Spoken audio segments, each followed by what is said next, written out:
31st night তথা new year ইভে New York Times স্কোয়ারে 100 বছর পূর্তি এবং নববর্ষ উদযাপন ঘিরে মানুষের ঢল নামে।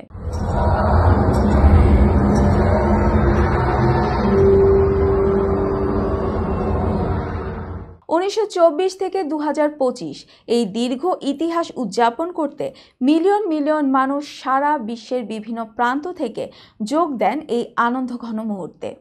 গোটা রাত জুড়ে বৃষ্টির সম্ভাবনা থাকলেও উৎসবে ভাটা পড়েনি। বৃষ্টি উপেক্ষা করে মানুষ টাইমস স্কোয়ারে জড়ো হন। চিরাচরিত নিয়ম অনুযায়ী নিউ ইয়ার ইভে টাইমস স্কোয়ারে বল ড্রপ করা হয়। পুরো উৎসবটি লাইভ কভার করেছে মিলেনিয়াম নিউজ 24 এবং মিলেনিয়াম টিভির সদস্যরা। ছিলেন মিলেনিয়াম টিভির কর্ণধার জনাব তোফাদার নূর, শার্লি ফ্লেপস ও কারিগরি সহায়তা ছিলেন নাহিদুল ইসলাম। টাইমস স্কোয়ারের এই আনন্দঘন মুহূর্ত ও 100 বছরের গৌরবময় ইতিহাস সবার কাছে পৌঁছে দিতে নিরলস প্রচেষ্টা চালিয়েছে মিলেনিয়াম টিম।